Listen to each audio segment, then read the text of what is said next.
investment proposal MOU over 4.50 lakhs crores. This includes the infrastructural announcement from Government of India. Tomorrow we will have the full list and I'll disclose the names, I'll disclose everything. We got proposals for nearly 6 to 7 lakh crores of rupees, but we have done a closer scrutiny so that we sign only those MOUs which are actually convertible in next 3 to 4 years of time. So we have focused more on quality rather than quantity. But having said that, for a state like Assam, 4.5 lakhs for infrastructure and investment, it is a very big deal. It is a defining moment for the state of Assam. And I am sure that from here onwards, Assam will have a different kind of journey, which will make Assam a contributory state in the landscape of India. So any idea which sector has got the highest investment? Any idea? I think hydrocarbon, because that is our forte. Mines, new energy. This is 3 areas, but we have also able to draw a lot of investment proposal in agriculture, veterinary and horticulture also. So apuni apnar jibonar attaitke dangor porighotona boli koise. So moi koisu that this is a defining moment for the state of Assam. Assam karone ami bahut muhurto dekhisu. উদ্যোগীকৰণ অবিহনে অসমৰ নিবনুৱা যুৱক যুৱতী কেতিয়াও নিজৰ মাতৃভূমিত থাকিব নোৱাৰে। মই যেতিয়া বেংগলোৰত যাওঁ, কৰ্ণাটকত যাওঁ, চেন্নাইত যাওঁ, 7-7 হাজাৰ টকা দৰমহাত অসমৰ যুৱক যুৱতীয়ে কাম কৰি থকা, তেওঁলোকে নিজে দুবেলা দুমুঠি ভাল কৰি নাখায়, ঘৰত মাক বাপেকলৈকে পইচা পঠোৱা। So, এই দৃশ্যবোৰে আমাক এটাই কথা সোঁৱৰাই দিয়ে যে জাতিটোৰ কাৰণে আমি যদি কিবা এটা কৰিব লাগে, তেতিয়াহ'লে অসমত উদ্যোগীকৰণৰ বাতাবৰণ এটা নিৰ্মাণ কৰিব লাগিব। এটা কাৰ্যকালৰ ভিতৰতে আন্দোলন কমাই পেলাওক, বন্ধ কমাই পেলাওক, উগ্ৰপন্থাত বিশ্বাস কৰা লোকসকললৈ ঘৰলৈ উভতাই আনক। আৰু সেই এটা কাৰ্যকালৰ ভিতৰতে সকলো ঘটনাক অতীত বুলি মানুহৰ মাজত এটা ধাৰণাৰ সৃষ্টি কৰি উদ্যোগীকৰণৰ পৰিৱেশ এটাও নিৰ্মাণ কৰা। অসম্ভৱ আছিলে যে 3.5 বছৰত ইমানবিলাক কৰা সম্ভৱ নাছিল, কিন্তু নৰেন্দ্ৰ মোদী ডাঙৰীয়াৰ প্ৰেৰণাত আৰু অসমবাসীৰ আশীৰ্বাদত আজি আমি এটা এনেকুৱা মুহূৰ্তত উপস্থিত হলোঁ যে ইয়াৰ পৰা অসমে নতুন দিনলৈ যাত্ৰা আৰম্ভ কৰিব পাৰে। এইবাৰ যদি আমি 4.5 লাখ crore ইনভেষ্টমেণ্ট আনিব পাৰিছোঁ, 5 বছৰ বা 4 বছৰ পিছত যেতিয়া এডভান্টেজ আছাম 0.3 হ'ব, মই ভাবোঁ যে it will go up to 15 lakh crore. Today we have laid a foundation. আমি এটা নতুন অসমৰ এটা নতুন বুনিয়াদ নিৰ্মাণ কৰিছোঁ। ইয়াৰ পৰা মই আশা কৰোঁ যে অসমৰ যুৱ প্ৰজন্মই অসমক আগুৱাই লৈ যাব। অসমৰ ৰাইজে উদ্যোগীকৰণৰ যিটো পৰিৱেশ আমি নিৰ্মাণ কৰিছোঁ তাক সহযোগিতা কৰিব। উদ্যোগীকৰণ যদি নহয়, আমাৰ ল'ৰা ছোৱালীয়ে বাহিৰত 7-8 হাজাৰ টকাৰ কাৰণে সদায় কাম কৰিব লাগিব। বেমাৰ হ'লে, মৃত্যু হ'লে মৃতদেহটো ঘৰলৈ উভতাই অনাৰ বাবেও বহুতৰ আজি সম্বল নাই। মই এনে বহুত ঘটনা জানো। বেংগলোৰ, হায়দৰাবাদত আমাৰ ল'ৰাৰ মৃত্যু হয়। মৃত্যুৰ পিছত তেওঁৰ শৰীৰটো দেউতাক মাকৰ শেষবাৰ চাব নোৱাৰে, টকাৰ অভাৱত তাতে সৎকাৰ কৰিব লাগে। গতিকে আমি যদি অসমত এটা উদ্যোগীকৰণৰ বাতাবৰণ নিৰ্মাণ কৰিব পাৰোঁ, তেতিয়াহ'লে হাই স্কিলত ল'ৰা ছোৱালী বাহিৰত যাওক, ইঞ্জিনিয়াৰ অভিযন্তা হৈ আমেৰিকাত যাওক, জাপানত যাওক, কিন্তু ছিকিউৰিটি গাৰ্ডৰ কাম কৰিবৰ বাবে অন্ততঃ বাহিৰত যাব নালাগে। তেনেকুৱা অসম এখন আমি বিচাৰোঁ আৰু মই ভাবোঁ যে এতিয়াৰ পৰা আমি সেই সংকল্প ল'ব পাৰোঁ যে অহা 5 বছৰত আমি অসমৰ ভৱিষ্যত সলনি কৰিম। বিকশিত অসমৰ এয়া ভাগীৰথী যাত্ৰা বুলি ক'ব পাৰি। মোৰ দৃষ্টিত যে যি এটা দিনৰ আমি কল্পনা কৰিছিলোঁ, ৰাজনীতি কৰিব আহোঁতে এটা কল্পনা আছিল যে অসমক এনেকৈ ধৰণে চাব বিচাৰোঁ। সেই দিনটোৰ আজি আমি থিয় হৈছোঁ। ইয়াৰ পৰা এতিয়া আমি ভৱিষ্যত চাব পাৰোঁ। আন্দোলন, হত্যা, তেজৰ ফাকু খেলা অসম এখনৰ পৰিৱৰ্তে উজ্জ্বল ভৱিষ্যতৰ অসম এখন আজি আমি থিয় কৰাব পাৰিছোঁ। ইয়াৰ পৰা অসমৰ ৰাইজ আৰু যুৱ শক্তি আগুৱাই লৈ যাব লাগিব। অসমখনক আমি 47 চনৰ আগত যেনেকুৱা সম্পদপূৰ্ণ অসম আছিল, সমৃদ্ধিপূৰ্ণ অসম আছিল, তালৈকে আমি লৈ যাব পাৰিছোঁ। যেতিয়া ভাৰতৰ ভিতৰত একমাত্ৰ ইণ্ডাষ্ট্ৰিয়েল ষ্টেট অসম আছিল, আজি সেই সমৃদ্ধিৰ অসমখনৰ এতিয়া আমি বহুত দূৰত নহয়। ইয়াৰ পৰা যদি আমি একেলগে কাম কৰোঁ, বহুত হ'ব। এই বছৰটোত আমাৰ বহুতকেইটা কাম হ'ব। জাগিৰোডত ছেমি কণ্ডাক্টৰে প্ৰডাকশ্যন কৰিব। 1700 ছোৱালী বেংগলোৰত ট্ৰেইনিং লৈ আছে, অসমীয়া ছোৱালী। তেওঁলোক উভতি আহিব, তেওঁলোকে চিপছ বনাব। এই বছৰত প্ৰথমবাৰৰ বাবে পেপচিৰ আলুৱে অসমত চিপছ হ'বগৈ। এই বছৰত ফেক্টৰী ইনগ্ৰেশ্যন হ'ব।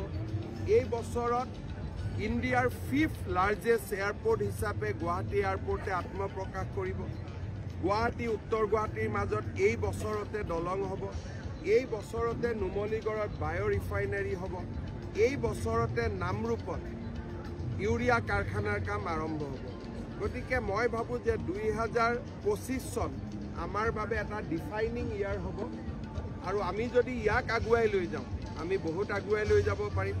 কিন্তু কালি যদি অহাকালি গুৱাহাটীত কোনোবাই বোমা এটা ফুটাই দিয়ে, যিমানলৈকে গৈছোঁ, লুডু খেলত 99লৈকে যায়, সাপৰ মুখত পৰিব, আকৌ শূন্য হ'ব। তেতিয়া আৰু 50 বছৰ পিছত আৰু এনেকুৱা এটা এফৰ্ড কৰিব লাগিব। স্বাধীনতাৰ 75 বছৰ পিছত এটা এফৰ্ড হ'ল। মই ভাবোঁ ই বহুত সফল হ'ল। সকলোৰে মুখত এতিয়া অসম অসম, যাকে আপোনালোকে লগ পাইছে। কিন্তু এই 75 বছৰৰ পিছত আমি যদি আকৌ সাপৰ মুখত পৰোঁ, আমি আৰু 50 বছৰ নতুন ৰাস্তাৰ আকৌ নিৰ্মাণ কৰিব লাগিব। হয়তো আমাৰ জীৱনত আমি সমৃদ্ধিশালী অসম দেখা নাপাওঁ। গতিকে আমাৰ লক্ষ্য হ'ব লাগে যে 99 যেনেকৈ সাপৰ মুখত পৰে, আমি যাতে সাপৰ মুখত নপৰাকৈ এশত গৈ থিয় হ'ব।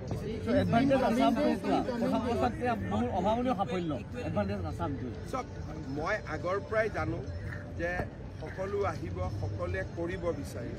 আৰু প্ৰধানমন্ত্ৰী ডাঙৰীয়াৰ কাৰ্যালয় আৰু গৃহমন্ত্ৰী ডাঙৰীয়াই নিজে এই এডভান্টেজ আছাম নহয়, অসমৰ এটা future as a manufacturing hub অসমক নিৰ্মাণ কৰিবৰ বাবে তেওঁলোকে যোৱা 3 বছৰত বহুত কাম কৰি আছিলে।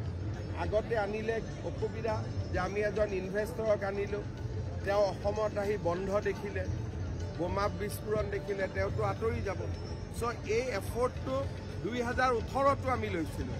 কিন্তু 2018ৰ পিছত যেতিয়া মানুহে CAৰ আন্দোলন দেখিলে, যিকেইজনে আপোনালোকে বহুতে কয় যে এডভান্টেজ অসমত একত কি হ'ল কি নহ'ল, তাৰ উত্তৰটো CA আন্দোলনতে লুকাই আছে। এডভান্টেজ 1ৰ সময়ত আমি 60 মান গ'লোঁ, গৈ আকৌ সাপৰ মুখত পৰিলোঁ, তলত নামি আহিলোঁ। গতিকে অসমৰ ৰাইজে যদি এই পৰিৱেশ ৰাখে, তেতিয়াহ'লে মই ভাবোঁ যে অসমৰ সমৃদ্ধিশালী ভৱিষ্যতক কোনেও ধৰি ৰাখিব নোৱাৰে। Significantly, advantage Assam has been, if not more, has been able to equal the Bengal Global Summit investment. So how do you see the rise of Assam as a new power? I think there is a much difference between Bengal and Assam. Bengal is one of the most developed economies. I am not saying about the present. It has huge legacy. It is sitting on sea, on the port. We are landlocked. We are a landlocked state. We face the burn of many things: militancy, agitation. Our state has been partitioned 5 times after independence. Bengal have never been partitioned after the partition of the country. We have taken the blunt of the partition of the country, and thereafter Assam has partitioned for 5-6 times. And central government at that point of time has not given any compensation to Assam. Assam is only state in India. She has been deprived from her own capital. We have been asked to go out of our capital, and nobody has given us a single money to reconstruct our own capital. So that is the history of Assam. Post 1947 till 2014, nobody wanted to take care of Assam, and even we have stopped caring about ourselves. So I would not like to compare with any state, but yes, if you want to go by the number of proposal, yes, we have surpassed Bengal also. Bengal must have attracted around 4 lakh crores, 4.4, and sure by tomorrow when I will address the press conference, you will see a number which will be definitely above Bengal. But Bengal is a great state, huge population. Assam is a small state. I know my limitation. I don't want to compare myself with Bengal. Sir, যদি বাস্তৱতে এই গোটেই বিনিয়োগটো হৈ যায়, আপুনি কৈছে যে নতুন নতুন সেক্টৰত সংস্থাপনৰ বাট মুকলি হ'ব, অসম কেনেকৈ সাজু হ'ব লাগিব, আপুনি পাঠ্যক্ৰম সলনি কৰাৰ কথা কৈছে। অসমৰ 2-3টা কথা।